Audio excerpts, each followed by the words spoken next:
Bueno, para los que ya nos han acompañado en estos espacios, tenemos un espacio de preguntas y respuestas al final de la presentación de Don Roger, que pueden ustedes ir dejando justamente en la casilla de preguntas y respuestas, y las estaremos atendiendo al final. Don Roger, bienvenido. Es un gusto y un placer tener a alguien con tanta experiencia en el tema aquí acompañándonos en este espacio. El espacio es todo suyo. Adelante. Eh, Muchas gracias, Valeria. Muy buenos días y muy buenos días a todos los participantes en esta charla. El agradecimiento es mío por la oportunidad que me brinda el colegio en esta ocasión.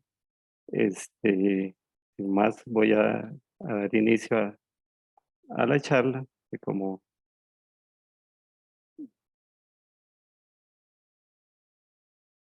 eh, Valeria mencionaba, es sobre eh,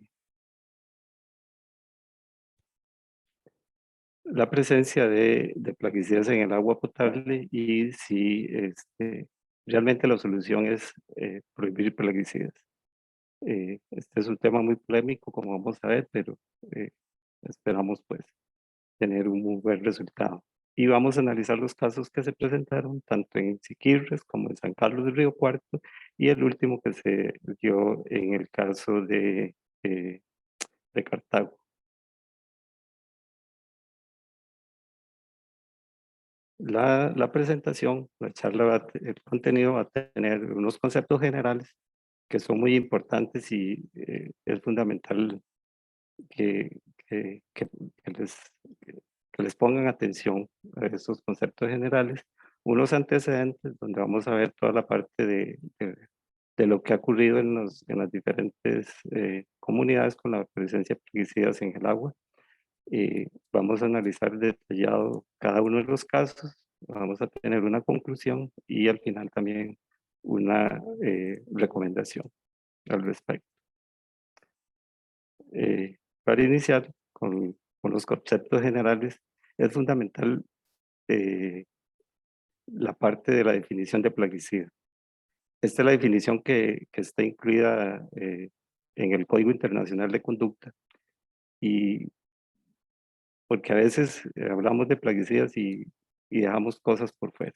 Entonces, ahí está, eh, pues se puso en negrita la parte de cualquier sustancia, plaguicidas, cualquier sustancia o mezcla de sustancias destinadas a prevenir, destruir o controlar cualquier plaga, incluyendo los vectores de enfermedades humanas o de los animales.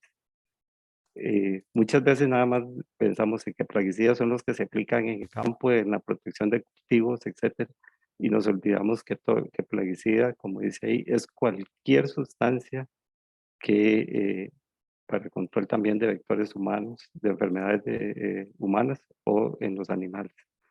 El ejemplo más claro, vamos al supermercado o a cualquier lugar, compramos ahí algo porque tenemos cucarachas, mosquitos, etcétera.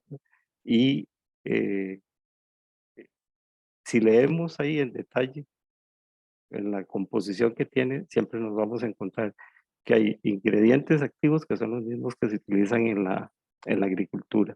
Igual podemos ir a comprar un producto para nuestras plantas en el jardín o lo que tengamos y al final de cuentas también vamos a encontrar los mismos ingredientes activos que están presentes en productos para uso en agricultura. Entonces, es fundamental que no pensemos en plaguicidas únicamente en los que se utilizan en agricultura.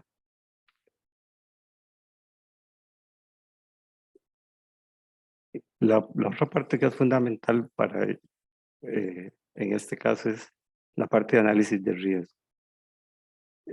Y como pueden ver ahí, el análisis de riesgo es un proceso que se utiliza para controlar situaciones en que un organismo o una población puede ser expuesta a un peligro. Esto es fundamental para lo que vamos a ver posteriormente. Y consta de tres fases o tres etapas, que es la primera que es la evaluación de riesgo, la segunda que es gestión de riesgo y la tercera que es la comunicación del riesgo. Vamos a continuar y vamos a ver en detalle cada una de esas etapas para que vean qué es lo que en cada una de ellas hay que determinar.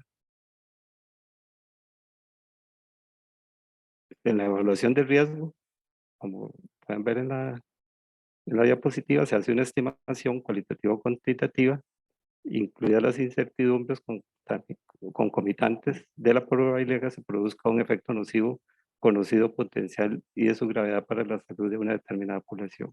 Fundamental que en esta etapa se va a determinar un nivel de cualquier sustancia que no vaya a producir problemas en la salud humana. Entonces vean que aquí ya vamos a determinar en la evaluación de riesgo qué nivel de una determinada sustancia, en el caso específico que nos compete en este momento, en esta charla, es la parte plaguicida. Y esa evaluación de riesgo tiene 4 etapas, que es una identificación del peligro, la caracterización del peligro, la evaluación de la exposición y la caracterización del riesgo. Antes de ver las otras etapas del análisis de riesgo, que son la gestión y la comunicación del riesgo, vamos a ver las 4 etapas de la evaluación de riesgo.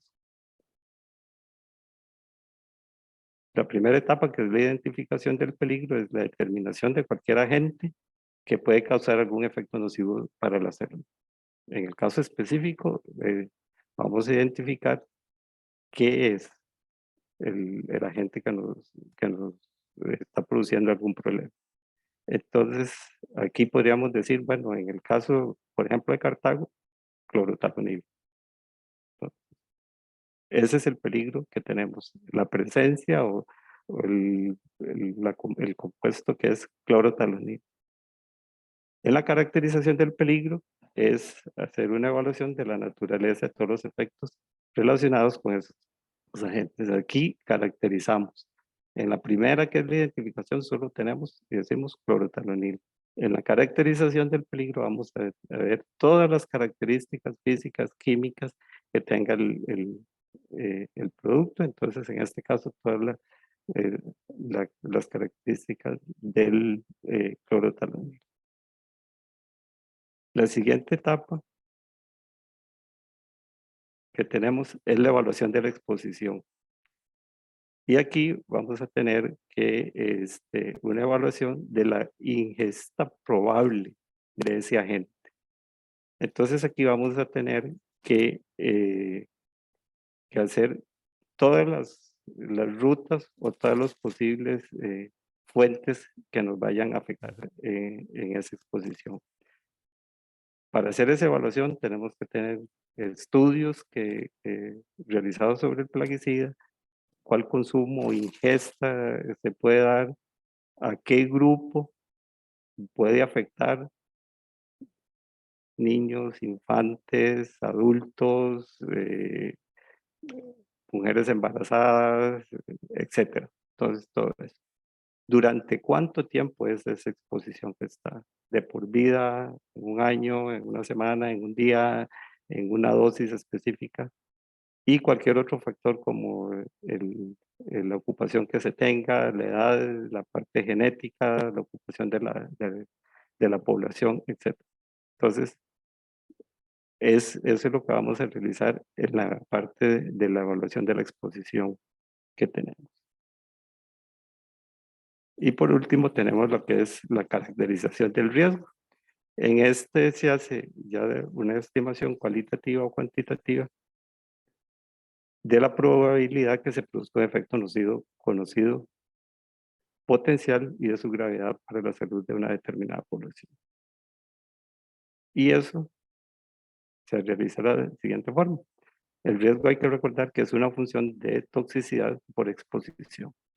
Entonces, en la toxicidad, pues tenemos que identificar qué daños, qué peligros pueden tener. Hay que hacer una evaluación de dosis y respuesta. Al final lo que vamos a obtener es lo que tenemos ahí en rojo, que es la IDA, que es la ingesta diaria admisible, o la dosis de referencia aguda. Y la exposición, pues está relacionada con la ingesta, el peso corporal, etc. Entonces, eh, la relación entre toxicidad y exposición, al final de cuentas, haciendo la valoración de lo lo que tenemos ahí, vamos a tener la caracterización del riesgo. Entonces ya aquí podemos obtener un valor que nos indique que, como decía al inicio en la definición de evaluación de riesgo, tenemos que obtener un valor o una concentración sobre la cual exista o no exista afectación a la salud. Continuando con esto, con la parte de evaluación de riesgo y ya asociándolo al tema en específico, que es la parte plaguicidas en el agua potable, entonces tenemos que las guías de la OMS dice que en la evaluación de riesgo se considera que existe una dosis por debajo de la cual no se producirá ningún efecto adverso. Entonces, en esa evaluación de riesgo es cuando vamos a determinar una dosis o un nivel por debajo del cual, o una concentración, es decir, por debajo de la cual no se va a producir ningún efecto adverso en la población. Y para ello dice que se inicia con la determinación de una ingesta diaria tolerable. Esta ingesta diaria tolerable es equivalente a lo que es la ingesta diaria admisible y que se debe derivar a partir del punto más sensible en el estudio más relevante. Entonces, en esa evaluación de riesgos que nos indica la OMS, entonces tenemos que hay que calcular la ingesta diaria tolerable a partir de estudios que ya tengamos a mano. Entonces podemos usar como ponemos ahí el NOAEL o el OAEL o el PMDL y eso lo dividimos entre un factor UF, que es un factor de incertidumbre, o el CSAF. Lo dejé con las siglas en inglés porque es lo más común que los conocemos más comúnmente. El NOAEL, que es el nivel de efecto adverso no observado, el NOAEL, que es el nivel más bajo de efecto adverso observado, el BMDL, que es el límite de confianza inferior sobre la dosis de referencia, UF, que es el factor de incertidumbre, y el CSAF, que es un factor de ajuste para sustancias químicas específicas. Entonces, vea cómo nos va llevando, cómo vamos haciendo la evaluación de riesgo a partir de lo que nos indica la OMS. Esto está en las guías para el agua, guías de calidad para el agua potable de la OMS. El factor de incertidumbre que se indica ahí, el UF, se puede utilizar, tenemos varias fuentes, la variación entre especies, la variación dentro de especies, la idoneidad de los estudios bases de datos y la naturaleza y severidad del efecto. Como ven, el factor de incertidumbre puede adquirir cualquiera de ellos, de los cuatro, puede adquirir un valor entre 1 y 10. No, muchas veces decimos es que el factor de incertidumbre es 10. No, el factor de incertidumbre puede adquirir un valor entre 1 y 10. Normalmente, pues asumimos y tenemos para para tener una mayor seguridad, pues indicamos y hacemos uso del 10. En el caso de cómo vamos a calcular o cómo se calcula a partir de lo que indica la OMS, dice que la derivación del valor guía VG o VR, que algunos le llaman valor de referencia, o el BMA, que, que es como lo conocemos normalmente, que es el valor máximo admisible. Entonces, ese valor se puede determinar por esa fórmula que indica la OMS, que es la ingesta diaria tolerable por el peso corporal por P que es la fracción de la proporción de la ingesta diaria admisible que se asigna al consumo humano entre C, que es el consumo diario de agua.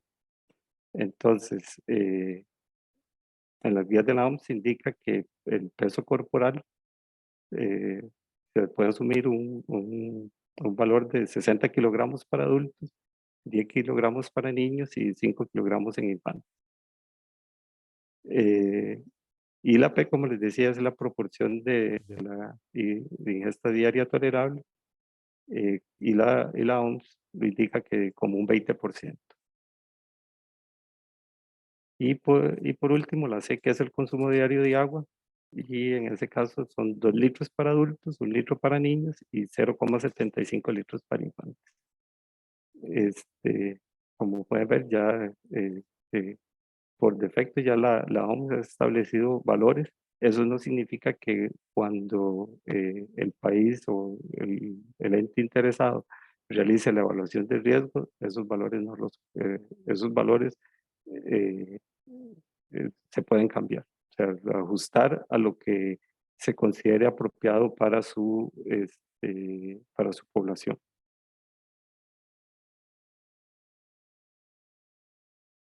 Continuando, hasta ahí la parte esta, porque es importante ver la parte de evaluación de riesgo y qué es lo que indica la Organización Mundial de la Salud en el caso del agua, cómo es que se realiza la evaluación de riesgo. Continuando la siguiente etapa, el siguiente paso del análisis de riesgo, que es la gestión de riesgo, que es en este caso, pues se tienen que ponderar todas las distintas opciones normativas y fundamental, como está ahí resaltado, en consulta con todas las partes interesadas y teniendo en cuenta la evaluación de riesgo y otros factores relacionados con la protección de la salud de los consumidores. Y si fuera necesario, seleccionar las posibles medidas de prevención y control apropiadas. O sea, no es solo hacer la evaluación, tenemos que hacer la gestión del riesgo. Y en la gestión del riesgo tenemos que tomar en cuenta a todas las partes interesadas. Y por último, está la comunicación del riesgo y como se puede, pues hay un intercambio de información y de opiniones a través de todo el proceso del análisis. Eh, y en ese proceso, pues se tienen que considerar los riesgos, los factores relacionados con los riesgos y las percepciones de los riesgos. Ese intercambio de información tiene que ser entre las personas encargadas de la evaluación de los riesgos, las encargadas de la gestión del riesgo, los consumidores, la industria, la comunidad académica y otras partes interesadas. O sea, aquí se tiene que se tiene que involucrar a todos los sectores posibles en esta parte de comunicación de riesgo, para que todos estén al tanto de lo que está ocurriendo. Esto es fundamental. Vean cómo eh,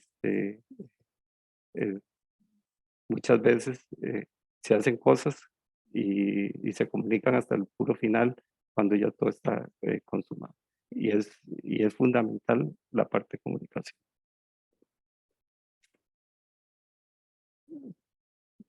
Continuando como estaba en el contenido, antecedentes. Vamos a entrar en esta parte para ver qué es lo que ha ocurrido y por qué toda esta problemática con el asunto de plaguicidas en el agua. Esto puede ser que haya sido antes, pero en el año 2005 es cuando, a partir del año 2005 es cuando tiene más relevancia con todo lo que se ha hecho a partir de ese momento. En el 2005, pues el Instituto Regional de Estudios en Sustancias Tóxicas, el IRET, publica ese informe que es acerca de la vulnerabilidad de las aguas subterráneas a la contaminación por plaguicidas en Costa Rica. En ese informe se indica que existe la presencia de bromacil en los acueductos de Milano y el CAI de Siquirres. El bromacil es un producto que se utilizaba en el cultivo de la piña. y tenemos que los resultados que se tienen ahí en el acueducto de Milano y tanto como en el acueducto del Cairo.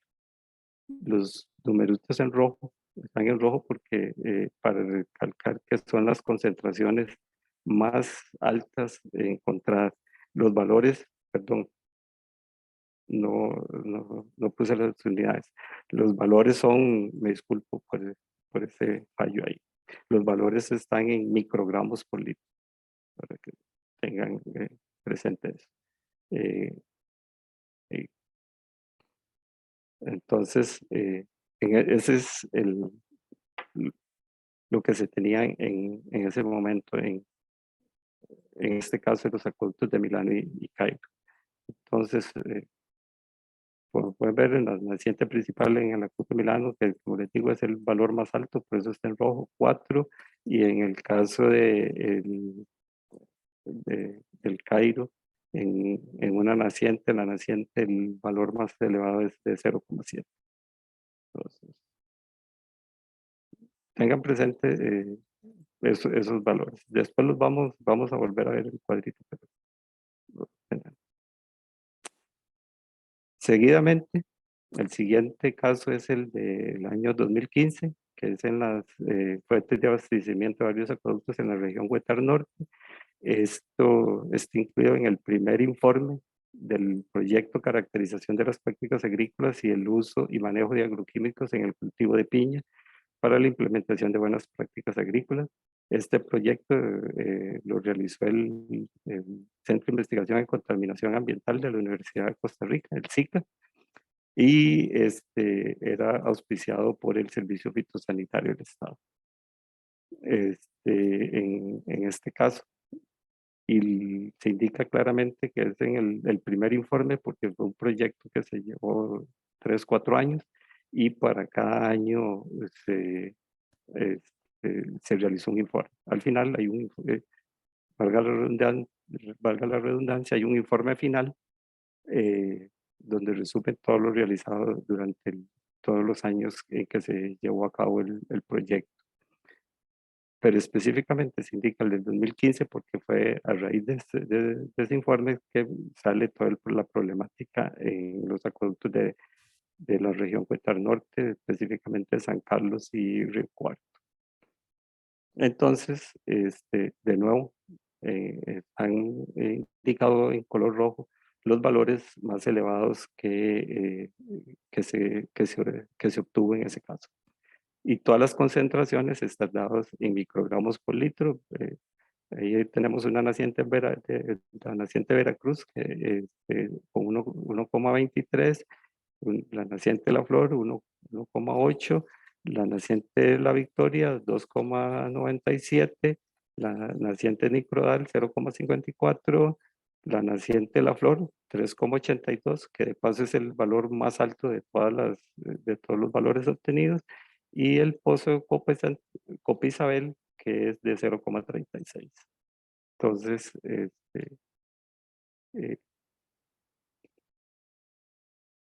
para que tengamos presentes qué es lo que ha ocurrido. Y por último, pues está eh, lo que está ocurriendo en Cartago. Y aquí los datos corresponden al informe técnico que realizó el Ministerio de Salud, el Ministerio de Ambiente y Energía y Acueductos Alcantarillados. Y en este caso, no es que, en este caso lo que se presenta, lo que está presente en las aguas son metabolitos de un fungicida, del fungicida clorotalonil. Y ahí tienen los valores eh, que se obtuvo. Eh, los, eh, los análisis se realizaron en el IRED de la Universidad Nacional y algunos que hizo el Laboratorio Nacional de Agua. En rojo nuevamente los valores más elevados en la naciente Carlos Calvo, perdón, los dos metabolitos encontrados en las aguas es el 4-hidroxiclorotalonil y el 1,3-dicarbamamoil 2,4,5,6 tetraclorobenceno. las concentraciones están en microgramos por litro. Entonces, como les mencionaba, en el caso de las aves cipreses, en la naciente Carlos Carbón, se encontró hidroxicloro, 4-hidroxiclorotalonil en una concentración de 0,23. Y el otro metabolito se encontró en la naciente Carlos Calvo, eh, 1,73, 0,83, en la plantón 19,36 y 25,5, y en las aves de Santa Rosa, en la de Benjamín Uret, 3,5, en la Piedra 7, en la Virrey 0,4, en la Carlos Martínez 0,18, en la Manuel Granados 1,1 y en agua fría 1,4. Los que están en rojo son los dos valores más elevados en todas las de todos los resultados. Entonces, como les mencionaba, esos son datos que están incluidos en el informe técnico clorotalonil de salud, ambiente y AIA. Ahora lo que continúa, vamos a hacer el análisis de cada uno de los casos. Okay. Primero, pues tenemos los acueductos de Milano y el Cairo, en Siquirres, y como les había dicho en los parte antecedentes, ahí están los resultados que se obtuvo en ese momento. Y nuevamente me disculpo por no indicar las unidades, pero son microgramos por litro. ¿Qué medidas se tomaron? La medida inmediata fue clausurar los acueductos y el suministro de agua a las comunidades mediante camiones cisterna. Eso es porque, ¿cuál era la situación? Cuando se presenta esto, estaba vigente, y aquí les quiero aclarar porque pongo que pudo haber sido el decreto 25.991-S o el 32.327. Lo indico así porque no tengo claro en el momento en que fue publicado el informe del IRET. Y en el 2005, en mayo del 2005, se derogó el 25.991 y entró a regir el 32.327. Algo importante que en cualquiera de esos dos reglamentos o decretos tenía valores máximos admisibles para los plaguicidas incluidos en las guías para la calidad de agua de consumo humano de la OMS. Entonces, sin embargo, ninguno de esos decretos tenía un valor máximo admisible para bromacil, porque la OMS no los tenía, no lo tenía ni lo tiene incluido en este momento en su lista de valores guías.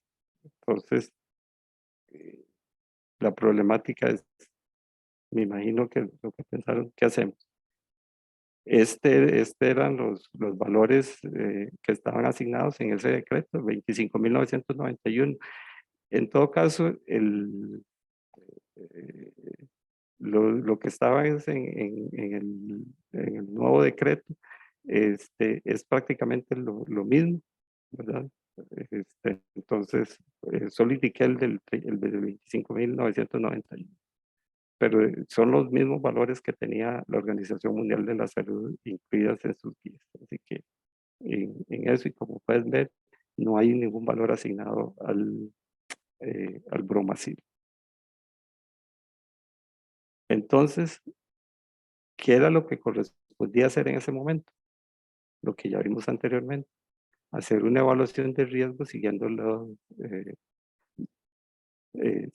que nos dice la Organización Mundial de la Salud. Al final, podríamos haber obtenido lo que se está mostrando.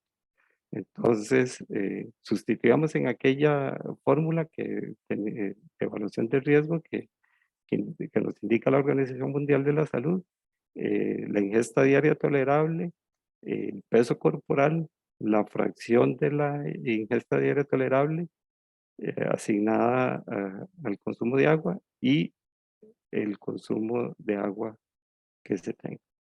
En la fórmula ustedes está sustituido los valores, el 0,1, que es la ingesta, en realidad es la ingesta diaria admisible, es la ida, y si hacen el cálculo para ingesta diaria tolerable es exactamente lo mismo.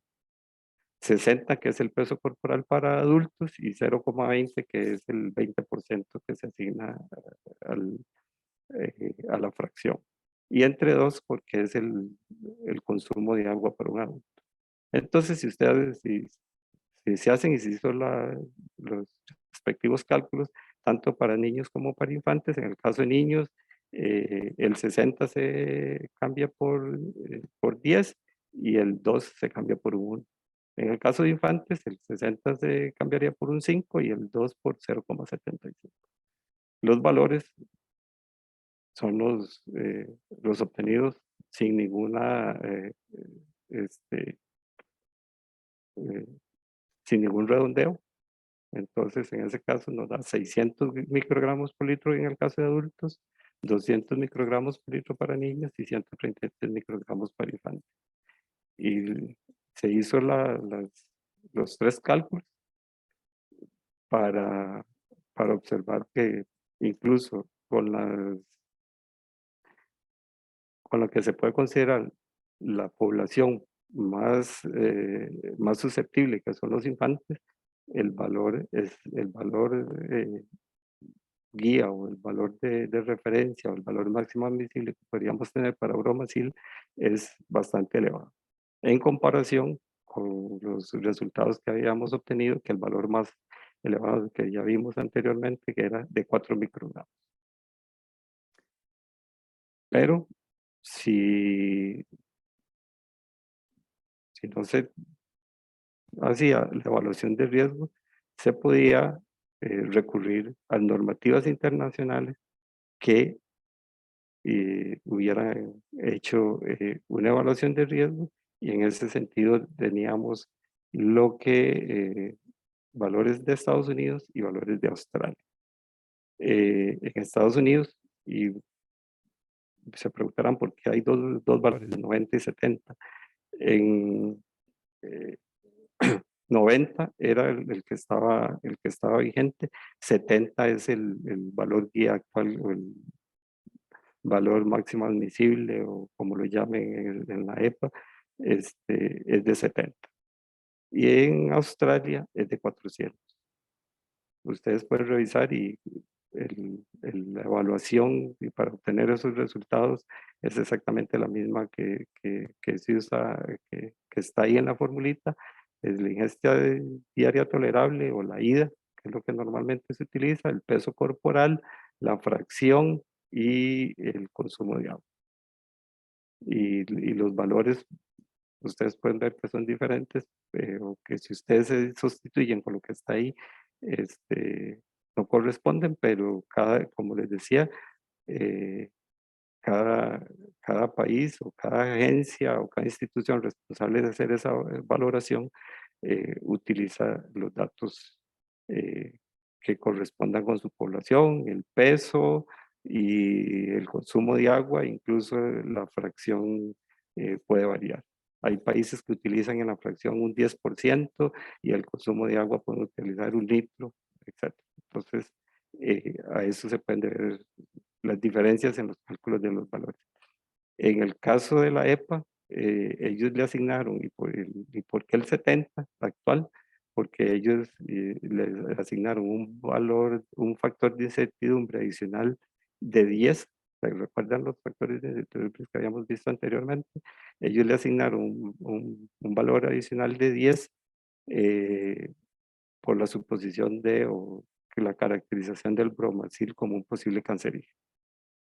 Pero aún así, si vemos que con ese valor de 70 está muy por encima de los 4 microgramos encontrados en los acueductos de Milano y el CAI.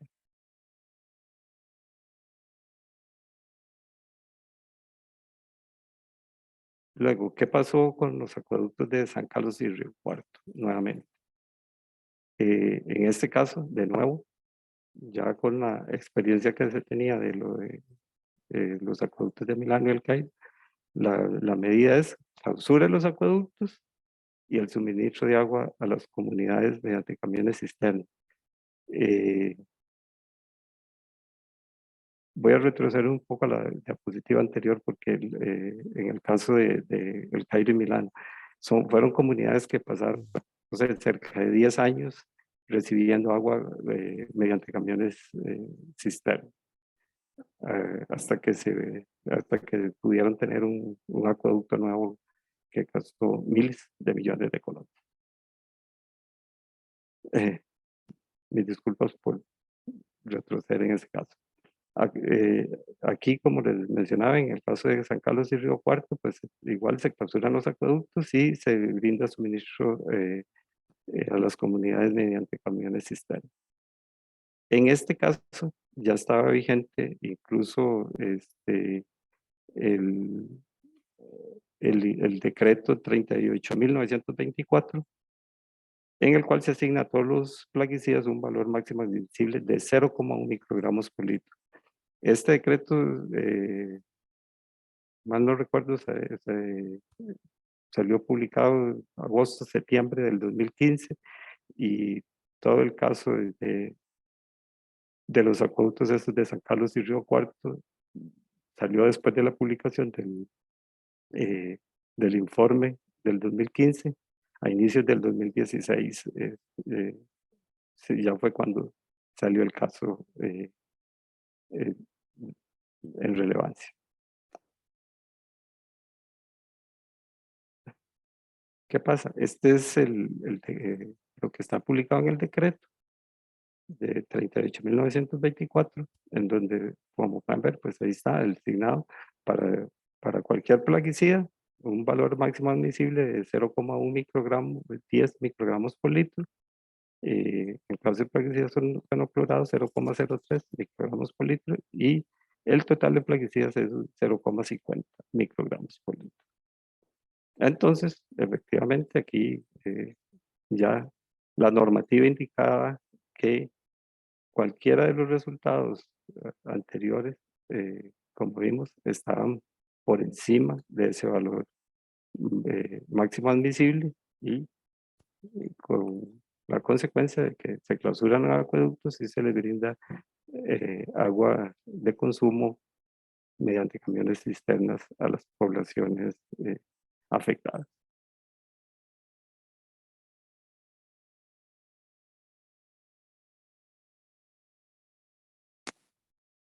Ok, ¿qué consecuencia tuvo eso de los dos casos anteriores que llevó a la prohibición de bromacil? Entonces, en mayo del 2017, se publica el decreto 40.423, Magna de Salud, mediante el cual se prohíbe el uso del brometil y hay que buscar fuentes o medidas alternativas para sustituir el bromacil. Y entonces viene a ver qué usamos.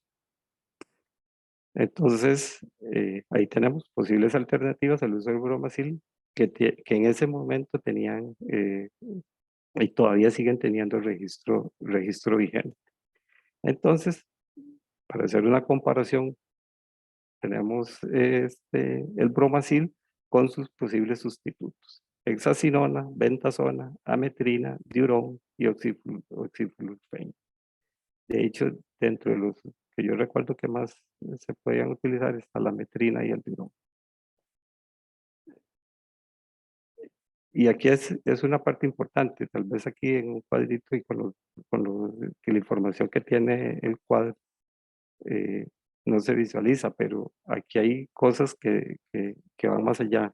Lo estoy enfocando más a la problemática de que se vayan a presentar o se presenten en el agua, más que en la parte agronómica que se tiene, pero para esto se tiene que tener toda una serie de factores agronómicos que se tienen que tener presentes.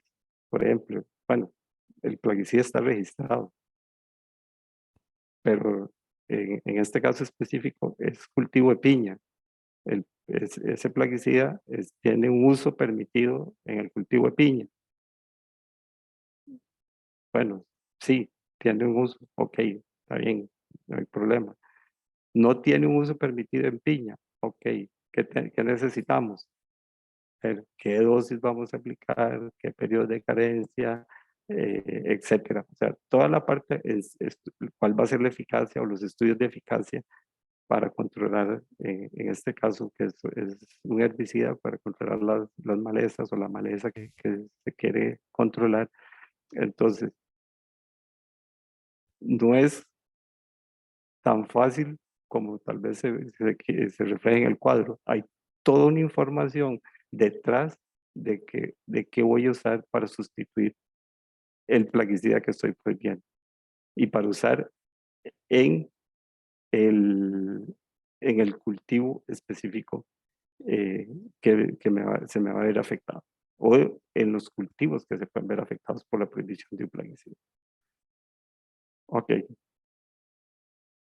si lo vemos desde el punto de la parte de la presencia de plaguicidas en el agua, entonces eso es lo que quiero reflejar o lo que se quiere reflejar en el cuadro. Entonces entonces podemos hacer comparaciones. Eh, yo incluí tres aspectos o tres características fundamentales para cada uno de sus plaguicidas. La ingesta diaria admisible, la parte de toxicidad, la solubilidad que tenga en agua, el GUS es un índice del potencial de lixiviación que tienen las sustancias, en este caso específico los plaguicidas.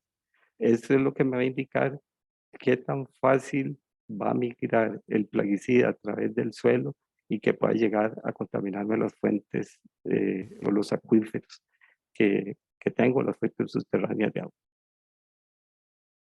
Y entonces tenemos también comparando los valores máximos admisibles eh, a partir de la OMS eh, y con dos agencias internacionales, la EPA, el NHMRC es la agencia australiana.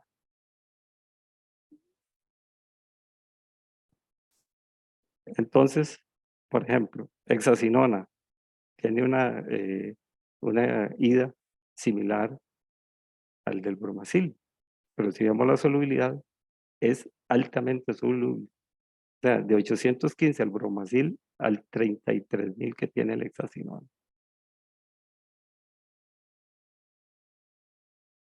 ¿Cierto? Y el potencial de lixiviación pasa de 344 a 443. Se dice que por encima de 2,8, un GUS de 2,8 o más alto, se incrementa ese potencial de lixiviación.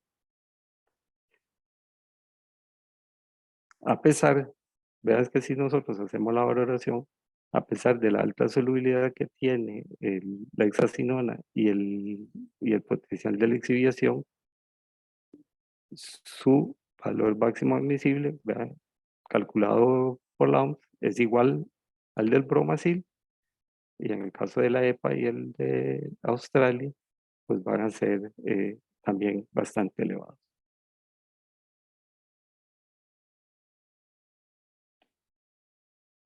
Tenemos bentazona, que ahí ya tiene una toxicidad ligeramente más alta que la de bromacil, con una solubilidad más elevada que el bromacil, así que 10 veces más, pero con un potencial de lixiviación mucho menor. O sea, el potencial de lixiviación de la bentazona va a ser menor que la del bromacil. Y luego tenemos ametrina, que igual es un nivel de toxicidad mucho más elevado, pero tiene un potencial de lixiviación muy bajo, 0,46. Y tiene una solubilidad mucho más baja. Igual tenemos el diurón y el oxiflurfen. En el caso del oxiflurfen no se indican valores de la EPA ni de la agencia australiana, porque no los indican. O sea, ellos no tienen valoración. Algo que es importante cuando se hace estas valoraciones o esa evaluación de riesgo de, de la OMS, y así lo indica. Usted va a hacer y va a valorar qué tanto va a ser el riesgo o la posible eh, presencia de ese plaguicida en el agua.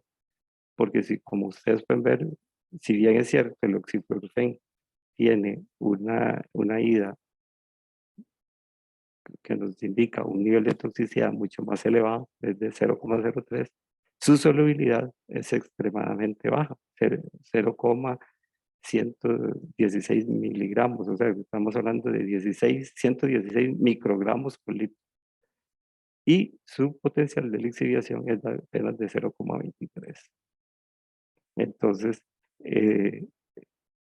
eso nos permitiría decir, bueno, necesito hacer una evaluación para oxiflurfen o no la hago porque no va a estar presente en el agua. Y como les decía, los valores máximos ahí que indicados en la OMS es calculado, no es porque la OMS los tenga en las guías, sino que se fueron calculados como lo indica la OMS. Y en el caso de la ventazona, eh, lo- en, la, en la última edición, que es la cuarta edición de las guías, indica que la ventazona ocurre en el agua potable o fuentes de agua potable en concentraciones muy por debajo de las que representan una preocupación para la salud. ¿Ok? A pesar de que vea que tiene un nivel de toxicidad un poco más elevado que el bromacil y que es muchísimo más soluble que el bromacil.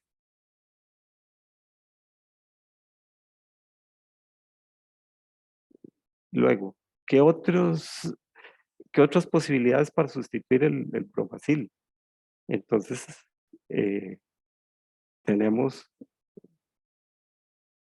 plaguicidas o ingredientes activos que están pendientes. Quizás algunos ya están registrados, pero yo los indico por cualquier cosa. Y entonces, de nuevo, podemos hacer la valoración que se hacía anteriormente. eh, Se tiene igual la parte de toxicidad mediante la ida, la solubilidad y el potencial de lixiviación con el índice de Gus. Y yo quiero llamarle la atención al último ingrediente activo que está ahí, topramezona. Su toxicidad o su ingesta diaria admisible es de 0,001, pero vean la solubilidad que tiene, 100.000 miligramos por litro y con un potencial de lixiviación de 2,8. Prácticamente este ingrediente activo, si yo lo valoro con estas características, pensando en la posible presencia de este plaguicida en el agua, yo digo, y no, yo no lo registro. Mire, con esa solubilidad y ese potencial de exhibición, y este plaguicida siempre va a aparecer, prácticamente.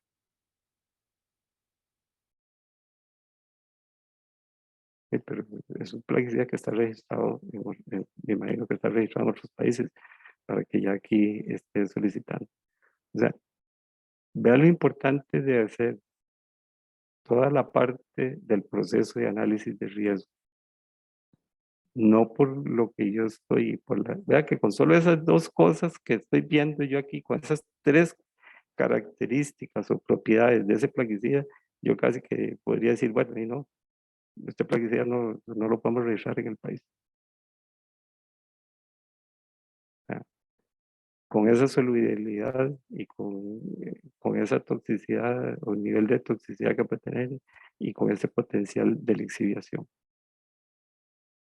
Entonces, vea lo importante de que no es solo tener presente, o como decía en la parte de gestión de riesgo, tenemos que tener y ver todas las partes que están involucradas en la parte de comunicación de riesgo, cómo lo estamos, qué es lo que estamos comunicando, qué es, con quién, etc. Entonces, hay otras opciones, sí, sí, pueden haber otras opciones. Moléculas más nuevas, sí, hay moléculas más nuevas, pero todo eso también implica el que ese análisis de riesgo hay que hacerlo. Y una de las cosas que es que muchas de las moléculas o de los ingredientes activos nuevos, hay muchos que tienen altas solubilidades en agua. Entonces, y con el decreto que tenemos, prácticamente cualquier plaguicida que tenga, esté presente, casi que eh, va a ser un incumplimiento al reglamento. Ok, vamos al caso de los acueductos de Cipreses y de Santa Rosa pues, Oriamuno en Cartago. De nuevo, la medida inmediata es clausure los acueductos y el suministro de agua a las comunidades mediante camiones cisternas, perdón.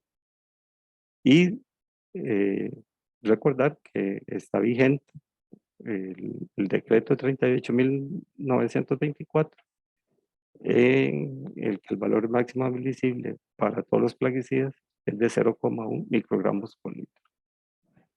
Eh, incluido, ahí decía en el cuadro del decreto, los que se tenía que considerar los metabolitos.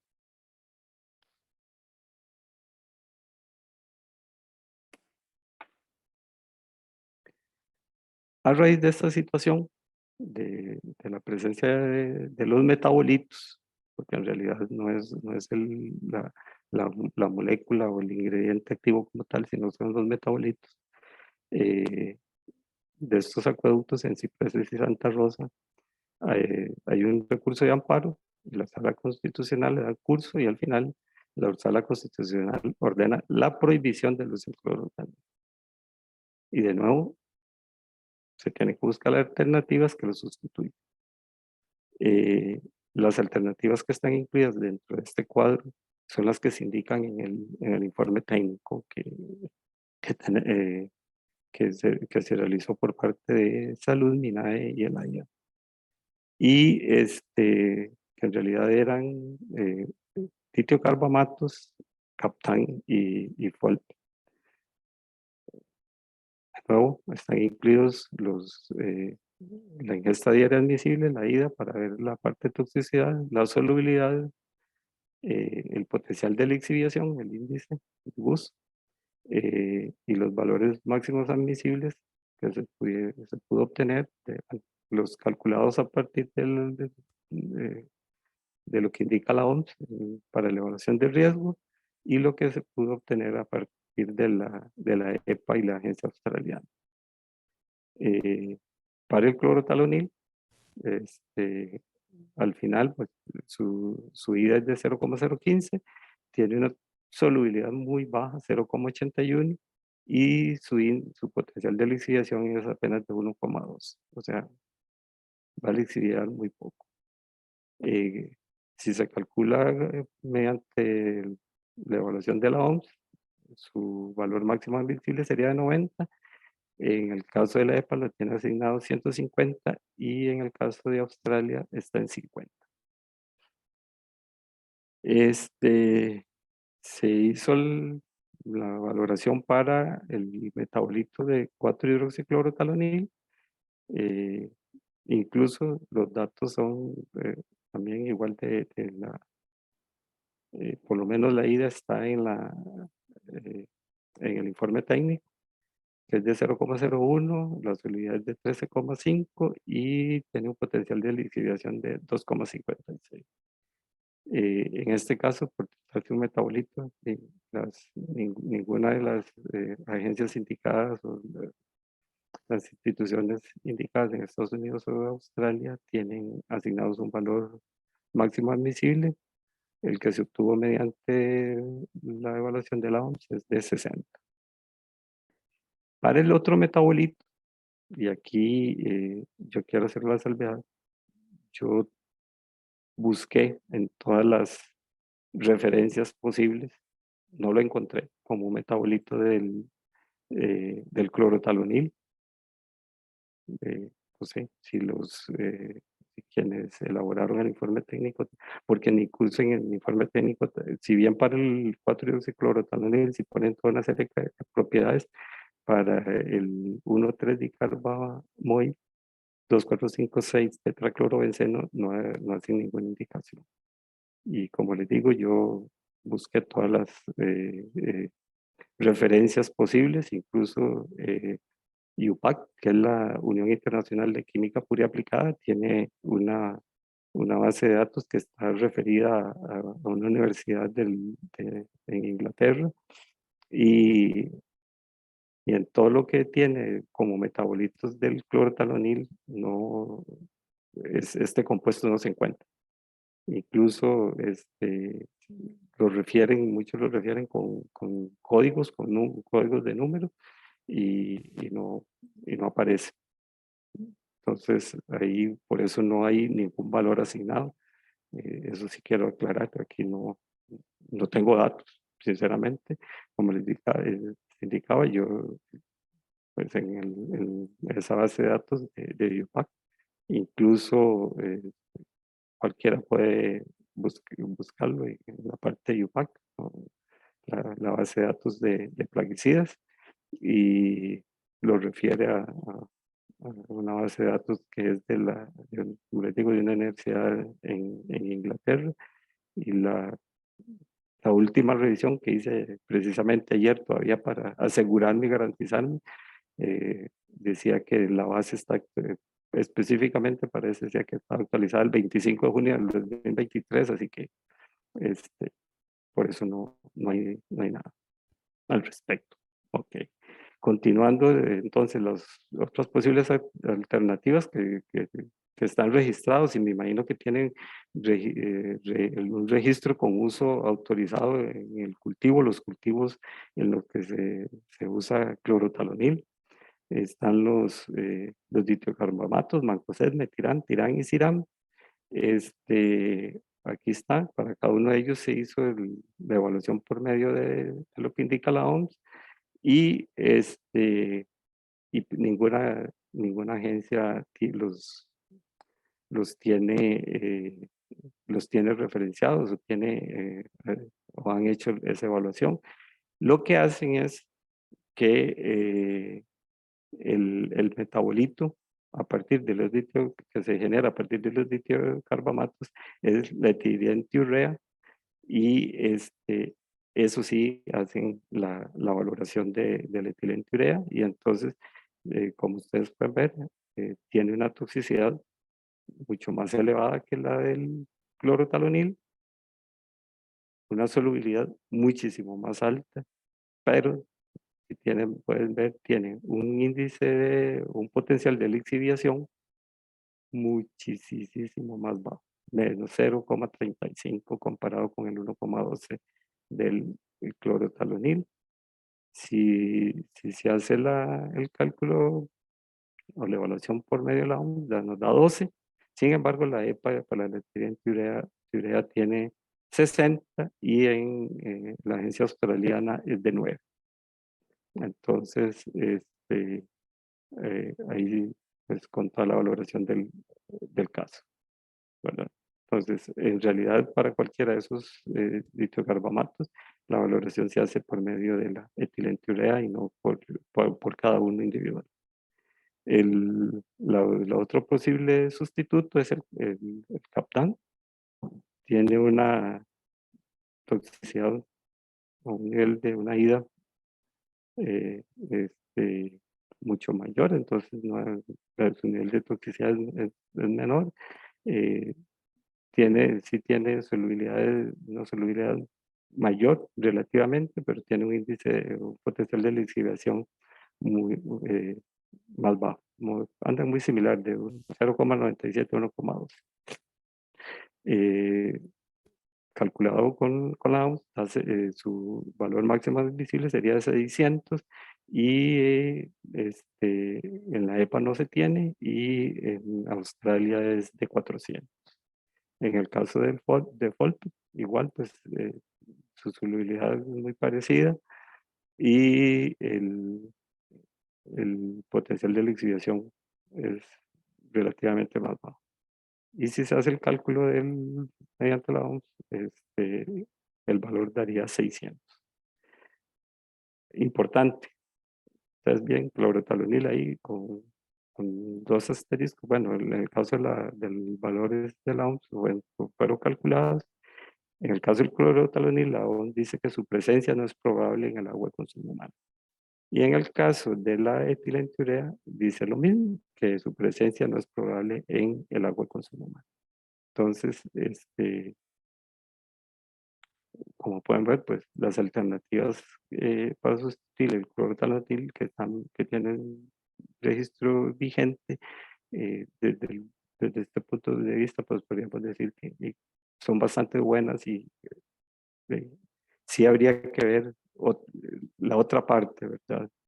¿Qué implica? ¿Cuál va a ser la carga que vamos a aportar de estos productos al campo, ¿verdad?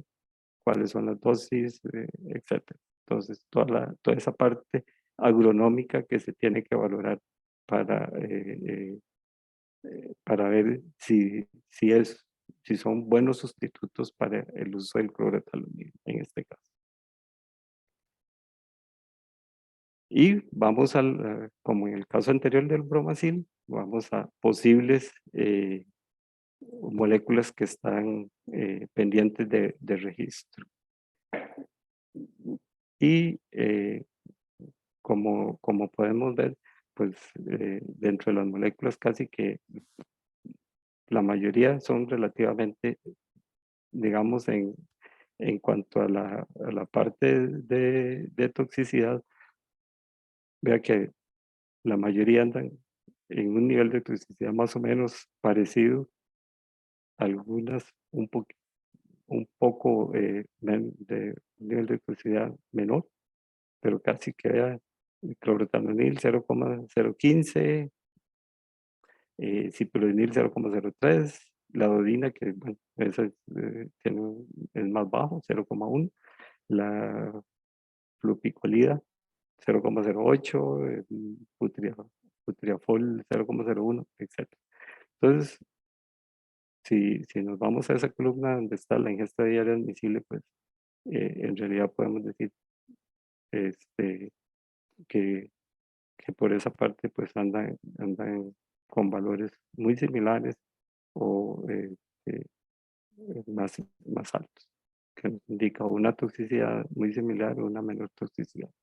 En cuanto a la solubilidad, pues ahí casi que el único que se sale así como extremadamente fuera de los demás valores es la dodina, que es de 930 miligramos por litro, pero tiene un potencial de lixiviación de menos 2,95.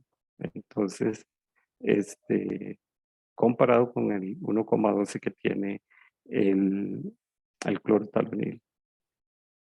Y los valores se calcularon a partir de la evaluación como la evaluación que hace la OMS, pues ustedes los pueden ver. En el caso del clorotalonil, pues son 90, pero casi que todos los demás tienen valores más altos, con excepción del putriafol, que es de 60, y la de tiflusamida, que es 84. Pero todos los demás, pues vean ustedes, 180, 600, 400, 100, más de 100, mandipropamid, que es 900 microgramos por litro. Así que, a diferencia de lo que veíamos con el bromacil, aquí casi que tenemos más opciones se podrían utilizar para sustituir el clorothalonil. Bueno, y aquí llega la gran pregunta.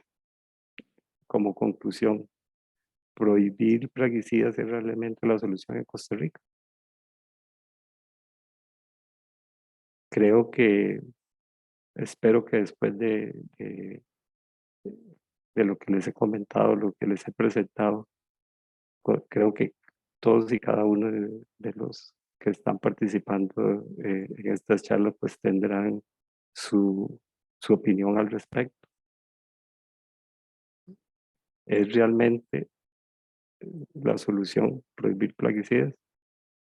¿O el problema está en otro lado que no necesariamente es por el uso de plaguicidas? Yo en realidad, desde mi punto de vista, lo único que les voy a decir es que no es la solución. Ustedes, espero que cada uno de ustedes tenga la respuesta y se responda eh, a esa pregunta, si realmente es la solución. Sé que muchos van a decir que sí, sé que otros van a decir que no, y cada uno tendrá su criterio. Desde mi punto de vista, no es la solución estar prohibiendo plaguicidas cada vez que aparecen o se presenten en las aguas de consumo humano. Y por último, una recomendación, y es que es fundamental, es necesario que en Costa Rica, la verdad posible, se implemente el análisis de riesgo de manera sistemática en todas sus etapas y con la participación de las partes interesadas en donde o en aquellas etapas que se permiten para la valoración de la presencia de plaguicidas en el agua potable o de cualquier otro contaminante de significado para la salud del ambiente. Conste, yo no estoy en contra de que se prohíban plaguicidas, que se prohíba, pero con criterio científico. Y por último, el análisis de riesgo debe iniciar con el proceso de registro de los plaguicidas, principalmente los ingredientes activos grado técnico. O sea, ¿desde dónde se inicia? Ahí es donde inicia el análisis de riesgo.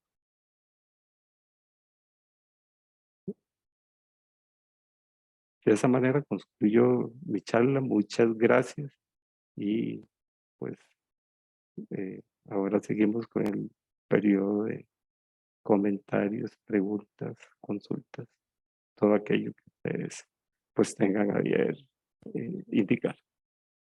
Muchísimas gracias, don Roger, por tan amplia explicación. Sin duda es un tema complejo y con muchas aristas. Y bueno, aquí tenemos un montón de preguntas, entonces le voy a ceder la palabra a Joana, que ella va a estar guiando el espacio de preguntas y respuestas. Adelante, Jo. Muchas gracias, Vale.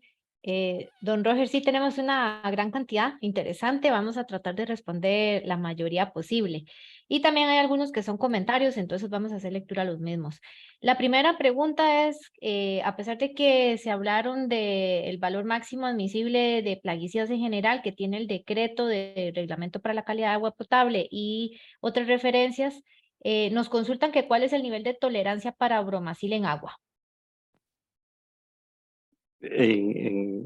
Si para bromacil en agua en este momento, si se hace la evaluación como lo indica la OMS, el valor máximo admisible sería de 600. Si hacemos referencia a normativas internacionales que realicen la evaluación de riesgo, la más restrictiva es la de la EPA en Estados Unidos, que es de 70 microgramos por litro. Y como en una de las diapositivas indicaba, en el caso de Australia, pues es de 400. ¿Verdad? Entonces, como para valorar, y como digamos, casos extremos, ¿verdad? De 70 a 400. Y como les indicaba en la presentación, en el caso de la EPA, ellos le incluyeron un factor de incertidumbre adicional de 10 por la posibilidad de que el bromacil sea cancerígeno. Muchas gracias, don Roger. En la siguiente consulta nos indican que si se pueden compartir las referencias para la realización de la evaluación de riesgo de ingesta dietaria por consumo de agua. Sí, es más, es muy fácil. Pues se puede buscar nada más como guías de calidad para el agua potable de la Organización Mundial de la Salud. Está la 4ª edición en inglés y está en español, y ahí viene toda la explicación necesaria de cómo se hace esa evaluación de riesgo. Pero con mucho gusto, si no, yo, Ahora nos puede eh, dar tal vez el enlace, don Roger, y lo sí, ponemos con podría. la charla. Sí, Muchísimas sí, gracias, don Roger. bueno. La siguiente consulta es si se determina que hay una ingesta diaria no tolerable, en promedio, ¿cuánto tiempo tarda el bromacil en diluirse en el agua a valores tolerables? De ahí ya habría que hacer todo el estudio necesario a ver de cuál, como les dijera, dependería porque si es una fuente subterránea o es una fuente superficial, ¿verdad? El agua superficial fluye continuamente. En el caso pues, de aguas subterráneas, y ahí habría que hacer todo un estudio para determinar en qué momento pues, la concentración de bromacil o de cualquier otro contaminante, no solo específicamente bromacil, puede ser un metal pesado, etcétera. Habría que determinar mediante estudios en qué momento o cuánto sería el tiempo necesario para que los niveles llegaran a ser pues aceptables para el consumo. Muchas gracias, don Roger. En la siguiente consulta nos indican por qué se está utilizando únicamente el GUS cuando MINA estableció un modelo de evaluación acorde a la norma europea que es mucho más robusto. O sea, algo que quiero aclarar, lo único que se indicó, el GUS. Sé que hay otros modelos, sé que hay una gran cantidad o hay modelos que indican o que me pueden ayudar a hacer eso. Yo únicamente puse el GUS como una referencia del potencial de lixiviación.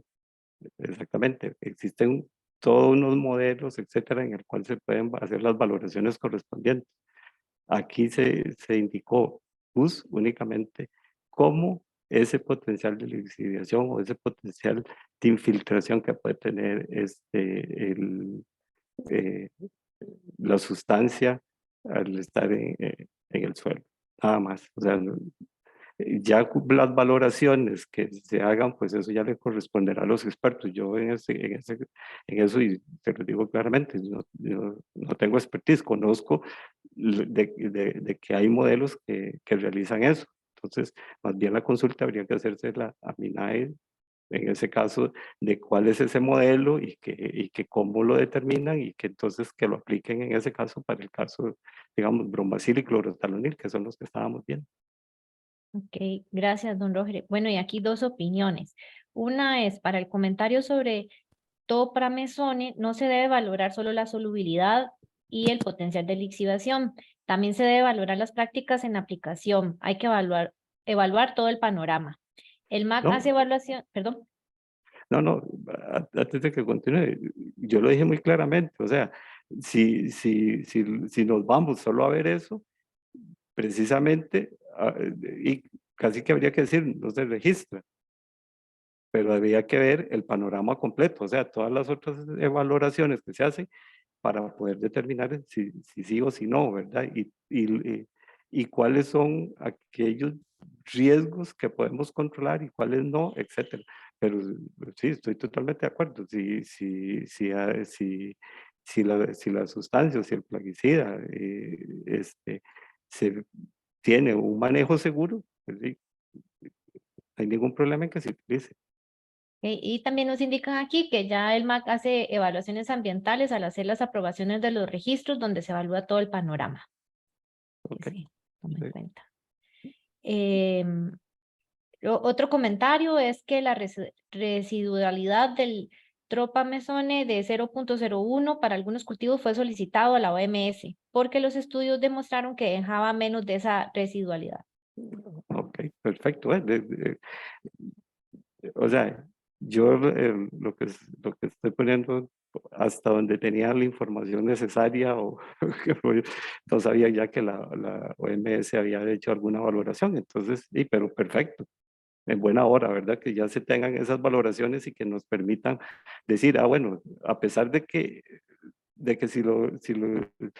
si se visualiza como yo lo puse en la diapositiva, de vamos, nos va a crear una gran preocupación, pero si ya hay una valoración hecha por una organización internacional como la OMS, en que me indica que no voy a tener problemas, pues perfecto, en buena hora, también, qué dicha. Y bueno, otro comentario acá. Cuando se tomaron las decisiones en estas zonas y asadas de San Carlos y Limón, se tomaron en cuenta análisis de riesgo, principios precautorios, se buscaron alternativas evaluando aspectos como los que usted ha indicado, no solo para el aspecto de la salud, que debe ser lo prioritario, pero también para la agricultura. En realidad eh, en realidad esa consulta habría que hacer de las instituciones que tomaron las decisiones correspondientes, Ministerio de Salud principalmente. Ok. Si se, Eh, si se hizo, porque en realidad hasta donde yo sé, no se hizo ningún análisis de riesgo, porque si se hubiera hecho el análisis de riesgo desde que sucedió el caso de las comunidades de Siquirres, el bromacil no se hubiera prohibido. Pero en realidad quienes tienen la palabra y pueden instruirnos al respecto de que si se hizo esa elaboración realmente y todas las consideraciones, sería el Ministerio de Salud. Ok. La siguiente consulta es: ¿qué indica la regulación costarricense respecto a la venta libre de plaguicidas, como la venta de productos de etiqueta amarilla o roja al público en general sin ningún tipo de información respecto a sus peligros? ¿Y cómo se regula dicha práctica? Y en ese sentido, lo que podría o puede o tiene la información al respecto y que la regulación que se establece, creo que sería el Servicio Fitosanitario del Estado, quien podría responder más claramente esa consulta. Eh, por acá también nos consultan qué recomendación daría usted, don Roger, a lo que está pasando en Cartago, tanto en el ámbito técnico, analítico como regulatorio. Eh, Dice, además, se adiciona, se ha pensado al menos en un análisis de riesgo, en un monitoreo que por lo menos dé evidencia la presencia recurrente del plaguicida, análisis toxicológicos, entre otros. Sí, lo que en realidad cabe es realizar el análisis de riesgo correspondiente. O sea, que realmente se haga esa valoración para determinar si eh, qué es lo que está pasando. O sea, y todas las valoraciones correspondientes, ¿verdad? Por parte de todas las instituciones involucradas. AIA, MINAE, Salud, el mismo Ministerio de Agricultura o los servicios fitosanitarios del Estado. O sea, vea que es importante en la parte, porque ya, digamos, hacemos la evaluación del riesgo, determinamos que hay un riesgo, qué es lo que, qué es lo que está pasando, etcétera. Hacemos la evaluación del riesgo y la otra parte fundamental es la gestión del riesgo. Y en la gestión del riesgo tiene que estar presentes todas las partes, que es lo que en una de las diapositivas es lo que se indicaba, ¿verdad? Entonces, para llegar a una toma de decisión de o sea, qué está ocurriendo, por qué está ocurriendo, qué vamos a hacer y cómo lo vamos a hacer. Perfecto. Bueno, tenemos un par de minutitos más. Por acá nos consultan, don Roger, ¿qué soluciones sugiere para el sector agrícola? ¿En qué sentido? Solo es eso. Esa ¿No? es la única consulta. Supongo Mm, que con respecto a la toma o definición de valores límites, tal vez. ok. No, y yo considero que el sector agrícola, o sea, siento y creo que está organizado, pero también tiene que pensarse en algo fundamental que es como la aplicación de buenas prácticas agrícolas. Preocupante el otro día, creo que fue la semana pasada, la semana antepasada, el reportaje que hubo sobre el uso de plaguicidas prohibidos que ingresan de contrabando al país. Entonces, es parte de que, de que el mismo sector se burla y no se permita que se estén utilizando plaguicidas que son ilegales en el país, ¿verdad? Que ingresan de manera ilegal, ¿verdad? Por contrabando. Entonces, es fundamental, o sea, porque al final de cuentas los perjudicados son ellos mismos, ¿verdad? En el momento en que se los detecta, bueno, ¿y por qué está apareciendo algo que está prohibido en el país? Ok, entonces eso es fundamental. O sea, si el sector tiene que ser responsable, ¿verdad? Eso es fundamental, responsable, utilizar los productos tal y como dice, dar, dar un uso o hacer una disposición adecuada de los envases y de los residuos o lo que les quede, los que les sobre. Entonces, después de las aplicaciones, todas esas cosas tiene que hacer. O sea, en realidad el sector tiene que ser responsable en ese sentido. Y bueno, aunado a esto, don Roger, también acá tenemos un comentario donde nos indican, ¿verdad?, que robustecer el monitoreo en campo y la fiscalización del uso de plaguicidas es importante para evitar que llegue a las fuentes de agua. De acuerdo, o sea, es fundamental el control, el monitoreo que se realice en el uso de plaguicidas es importante. Yo sé que el servicio fitosanitario, en el caso de productos agrícolas, vegetales, frutas, etcétera, tiene un programa de monitoreo anual en todas las regiones del país. Entonces, eso es fundamental y se tiene que fortalecer y de ser necesario, pues incrementar el número de muestras que se analizan a nivel nacional. Okay. Y la última consulta, don Roger, porque ya estamos sobre el tiempo. ¿No es probable la presencia del clorotalonil en agua de consumo humano según la OMS? Eso fue lo que citó en su presentación. Correcto, eso es lo que indica la OMS, que no no se ha establecido un valor máximo admisible porque no es probable la presencia de bromacil en el agua de consumo humano. Como les digo, ustedes buscan esas guías de la OMS y ahí están todas las explicaciones necesarias de por qué para ciertas sustancias no tienen valores máximos admisibles, porque si tienen, incluso pueden buscar una norma que es muy completa, muy explicativa, es la normativa australiana. Ustedes pueden buscar ahí en internet, y ustedes indican Australian Drinking Water Standard y ahí encuentran la normativa, está actualizada al